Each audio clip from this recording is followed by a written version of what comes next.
Children of Israel. That's the name of the temple in Athens, Georgia, that Rabbi Ferdinand Hirsch served in 1918.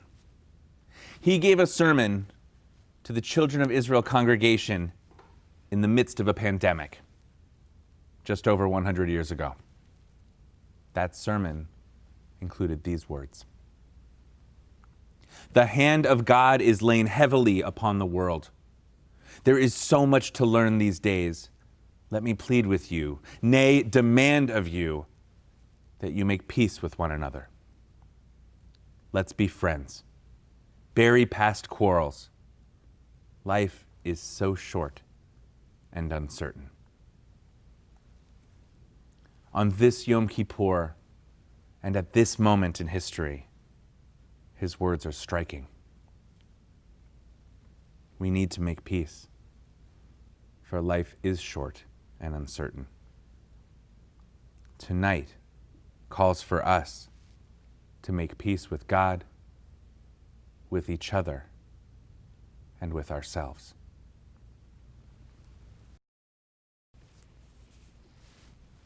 Friends, I am thrilled to report that for transgressions between people and God, Yom Kippur atones.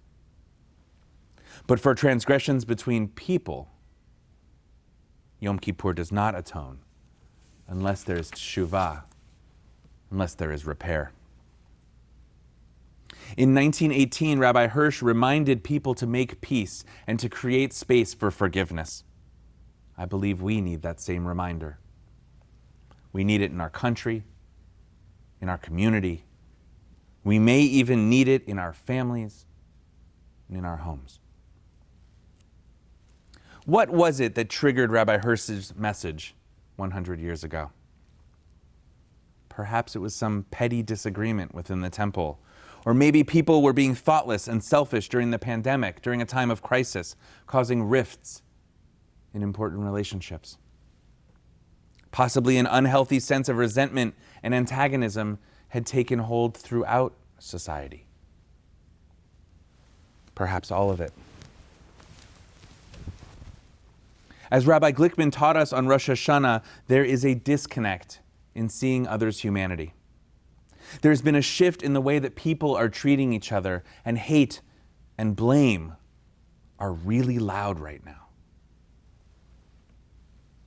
But among the great themes of the high holidays is that within every human being is the capacity to change for the better, and that all of us are worthy of the possibility of forgiveness. Forgiveness from what? For wrongs, for mistakes, from hurts caused, from transgressions.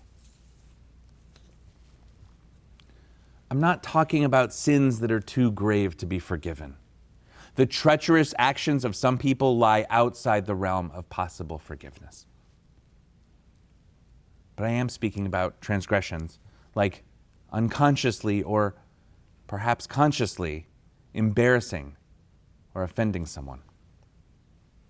I'm talking about the heartbreaking disappointment that comes when learning that someone we admired behaved objectionably years ago. When one loses their temper and hurts a friend during a tough time. Things that might be, things that are forgivable. I worry that this pandemic has made us raw and more easily triggered. I worry that the state of our country and our concerns for our earth have made us more sensitive and somehow less conscientious. I worry that we are more susceptible to being hurt and more likely to hurt others. And I worry that being forgiving and being forgiven has become harder.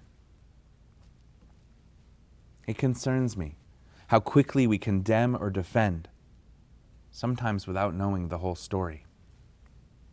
What is happening with us today also seems to have been happening in 1918 and also in the time of the Talmud. There's a story in the Talmud that I want to share with you. It's the story of a butcher who sold treif. A butcher who accidentally sold unkosher meat to the people in his town, and those who bought the meat and ate it were hurt, for they unintentionally broke religious law, and they were out the cost of the meat, and their trust was broken. The butcher was fired and lost his status in the community. He became repentant and sought forgiveness for his mistake. The Talmud tells us that one rabbi was moved by the butcher's repentant appeal and wanted him reinstated and forgiven right away. Another rabbi was not willing to have him again be the town butcher, for how could he be trusted? A third rabbi wanted to make sure that a lesson had been learned and urged that the butcher be banished to another town where no one would know him. There he would be watched to see if in a similar situation he would repeat his actions or change. Although not all the rabbis in the Talmud agreed, I hope that you'll agree with me that the butcher is forgivable.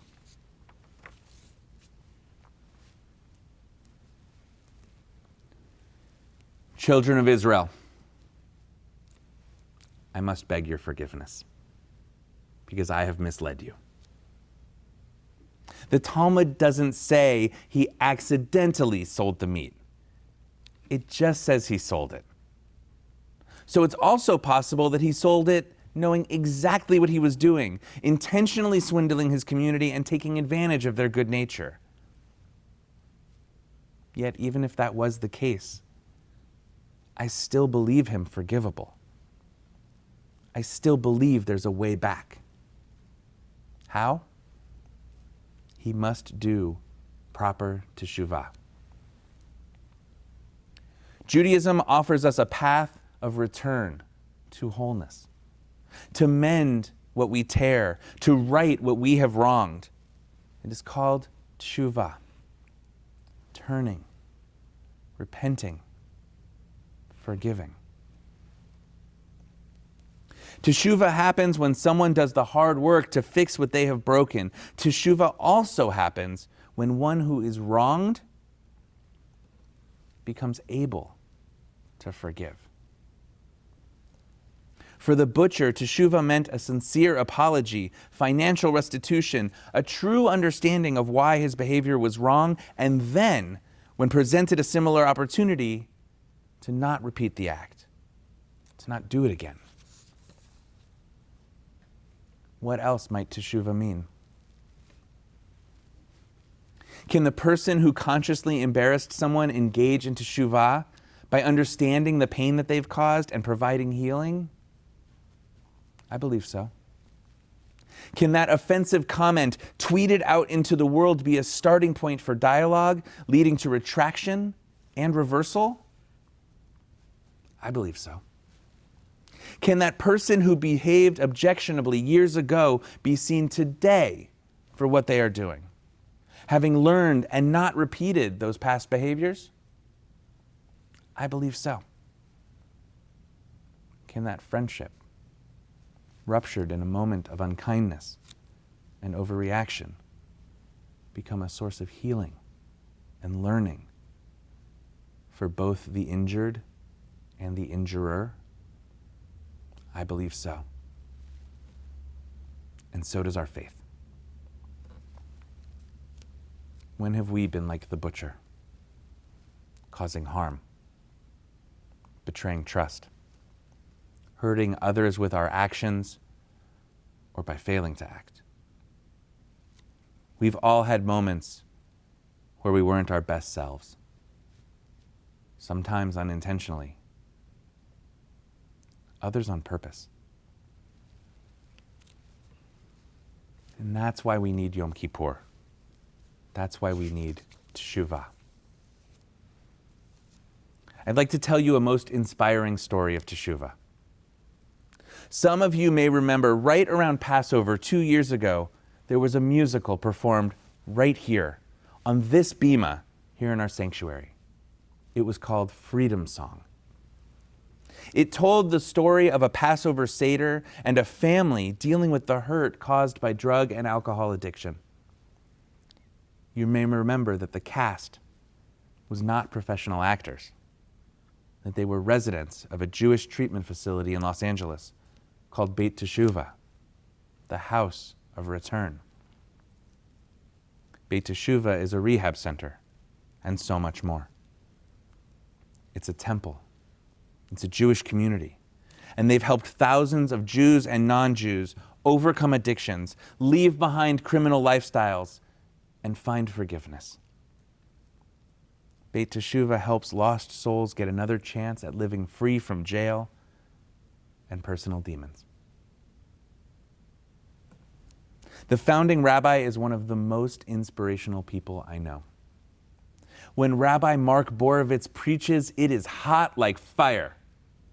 When he counsels, he peers right into your soul. And when he leads his community, it's like the ancient prophets who, in partnership with God, reunited families and saved lives. And Rabbi Mark will tell you, he's a felon, a former mobster, a gambling addict and alcoholic.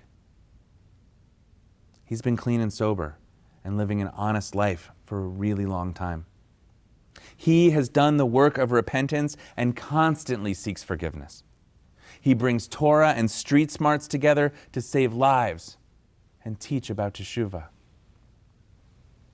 He's made teshuvah his life's vocation. Our Talmud teaches that not even the most saintly can reach the heights that a repentant sinner can. When I think of this teaching, I think of Rabbi Mark Borovitz. Rabbi Mark's story of teshuvah is extraordinary, but he would teach that each of us has something to do teshuvah for, because we're human. Each of us is imperfect. But each of us has the capacity to change for the better and is worthy of the possibility of forgiveness. The work of repentance, restitution, and repair is not easy. Being forgiven and being forgiving takes work. What in your life needs forgiveness? How can you open the door when healing comes knocking? I mentioned earlier that Yom Kippur atones for transgressions ben adam lemakom, between a person and God. And we've talked about transgressions ben adam lechavero, between a person and their fellows. I worry that we often overlook another person that needs your forgiveness. That person is you. What we'd call teshuvah ben adam la'atzmo, forgiveness between a person and themselves. Being away from other people these past months has ironically made it easier for us to compare ourselves to them. Because what we see online, on social media, is often curated to show that everything is great. We might get jealous of what another has or gets to do. Why should they get to fly to that place that we want to go? We might beat ourselves up for not finishing our to-do list. We're 6 months into this pandemic. I still have not gotten through that shelf in the garage. We might feel resentful when a parent with children at home confesses that they are exhausted and overwhelmed. At least they have company and someone to hug. Or when someone living alone expresses loneliness and pain. Well, at least they have peace and quiet. All of it adds up to separation from other people. And I worry that it is magnifying our individual struggles. It makes us more likely to hurt others and to hurt ourselves. In our work of teshuvah, we should not forget us. We deserve the chance for teshuvah. We are worthy of forgiveness.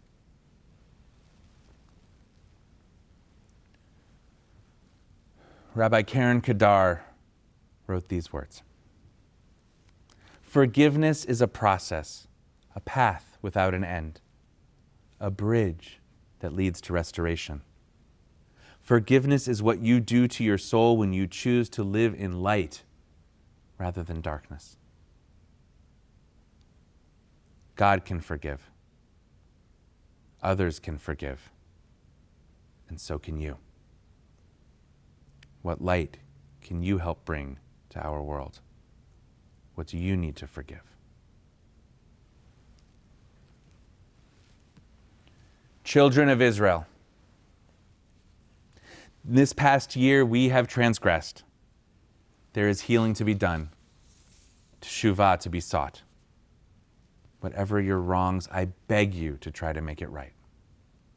If someone has wronged you and genuinely seeks your forgiveness, I urge you to try. There are times in the world that bring out the best in people and also the worst. Rabbi Hirsch knew that in 1918, and we live with this truth as well. So as Rabbi Hirsch said to his congregation, let me plead with you, nay, demand of you that you make peace. Whatever we do, let's be friends. Bury past quarrels. Life is so short and uncertain. It's time to return. It's time to do teshuvah. It's not too late.